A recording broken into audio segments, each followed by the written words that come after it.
Okay, I think we're ready.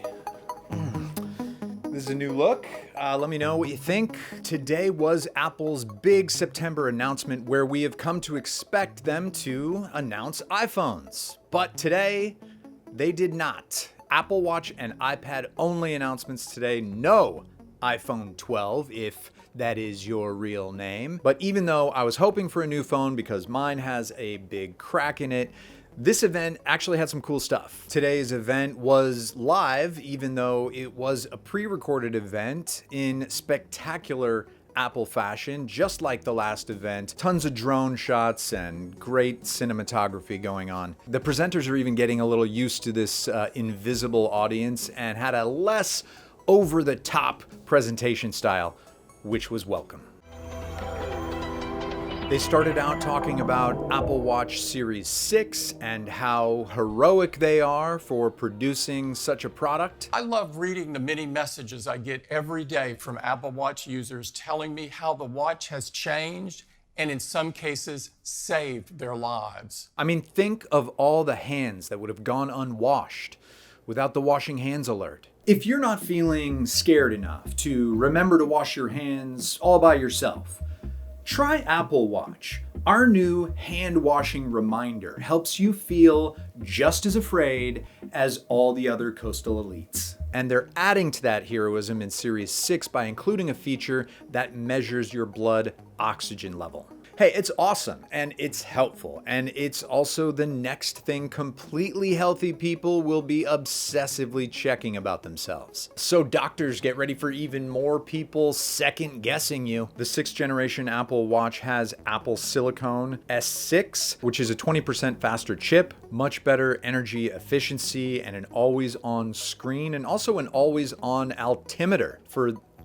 all those times you want to check how high you are. They've got a bunch of new watch faces. They've got a tachyometer, typography, weird faces, custom faces for surfing or photography.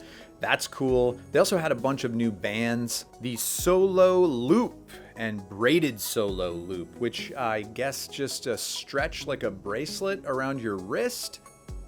Is that something that we needed? Apple also announced their move into a whole new industry with the Apple Watch, which is child tracking. With Family Setup, you can use your iPhone to pair watches for your children. Now you can track your child without having to give them a whole ass phone. For example, you can specify which contacts your kids can communicate with when using messages and more. You can set up automatic location notifications. You'll get the reassurance your child is exactly where you expect them to be. All the benefits of helicopter parenting without having to hang out with your kids. They can use it to exercise and make calls and message and design emojis, but it's a smaller screen, so they're technically getting less screen time. Buying your kid an Apple Watch isn't mandatory, but it is the new definition for being a responsible parent. Hey, if you can't afford it, you just don't care about your kids enough. They also announced an Apple Watch SE, which is strategically marketed at me to try and get me to upgrade from my Series 3 to the SE. But then I'm spending $279 just to not know my blood oxygen level? You know, I gotta know my blood oxygen level. They also announced the Apple Watch would no longer come with a charging cable. Sometimes it's not what we make, but what we don't make that counts. We know that customers have been accumulating USB power adapters and that producing millions of unneeded adapters consumes resources and adds to our carbon footprint. So this year, we are removing the USB power adapter from Apple Watch. This is something we can expect throughout the line of Apple products, and this is Apple's plan to go from a $2 trillion company to a $3 trillion. I mean, save the environment. Look, Apple knows you care about the environment more than your own convenience. That's why you buy Apple products. And look, I may not use all the cool kid tracking and O2 features, but the Apple Watch is cool. And I still don't want it. I'll stick with my Series 3. It works fine. I think by far the smartest thing Apple announced in this event was Fitness Plus. You get 10 different types of studio workouts, so there's something for everyone. Incredible music built into each workout to keep you moving, and the world's best trainers. This was a huge FU to that mirror thing. So this fitness app turns your TV or your iPad into one of those mirrors, and it actually throws all your Apple Watch data up on the screen. So you don't have to look at your watch when you're working out to like know what's going on with your heart rate and things like that. You can just see it straight on the screen, which very cool. The funniest thing about this, which I saw in a tweet from Marquez, is that as soon as Apple announced Fitness Plus, Peloton stock crashed. Yoga, cycling, dance, treadmill, strength training, HIIT training, rowing, cool downs. I mean, you can use it at home or in the gym or outside or while you're traveling. You can sync it with your Apple Music app and download the playlists from your workouts, which I'm sure you won't be able to do with any other music app. So this is going to be a huge draw for people to get that Apple Music subscription as well.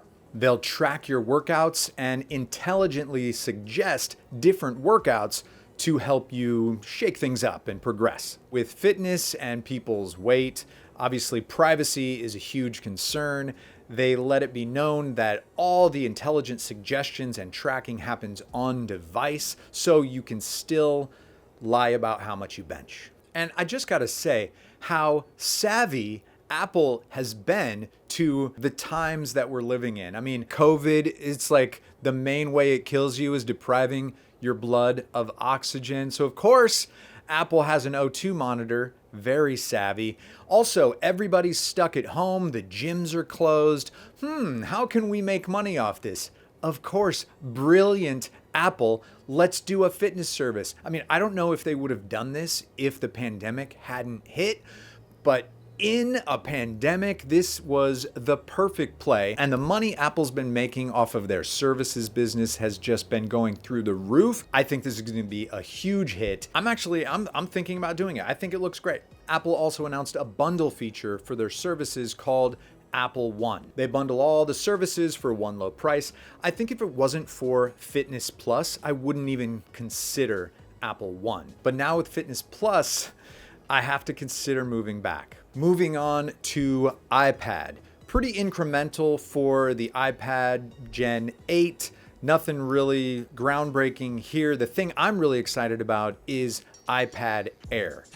I was actually waiting on my iPad 11 Pro, and when they announced the iPad Air, I pretty much canceled my order right away and switched it to the iPad Air. It's almost the exact same size as the iPad Pro 11-inch. It's got that small bezel like the Pro. It's got the same styling as the Pro. If you look at the specs side by side with the iPad Air and the iPad 11-inch Pro, it's almost indistinguishable. You've got a faster chip on the Air, but you've got better cameras and display on the Pro. You've got a little bit more RAM on the Pro, but you can get up to 256 on the Air. They're almost identical in size. I just don't understand why these are two different products, but okay. Really, the only things you're trading off are, not as good of a camera. You're getting a little bit worse of a display, but it's still a really great display. But the iPad Air comes with some things that the iPad Pro 11 doesn't. For one, you get their new A14 Bionic processor with the 5 nanometer chip design. This chip will probably make it into the Pros, but right now you've got a faster chip on the Air than you do on the Pros. It's got Touch ID. They're bringing back Touch ID for the Air. That's something I miss with the phones, so that's cool. It works with the Apple Pencil, of course, and it uses the same Magic Keyboard with trackpad that the iPad Pro 11-inch uses. The iPad Air is coming in at $599, which is $200 cheaper than the base model iPad Pro 11-inch. I canceled my iPad Pro, and I'm gonna order the Air when it's out in October. Okay, that's it. If you liked it, let me know in the comments. Let me know if you are gonna get an Apple Watch or an iPad Air. I'll be getting the Air, so if you'd like to see a review on that, let me know. Gotta thank the patrons and the YouTube members, the lifeblood of the channel. If you're new here, I do a show called Knee of the Curve. It's futurism and jokes. It's like the Daily Show for tech. So check those out on the channel and think about subscribing. Thanks for being here, and I will see you in the next video.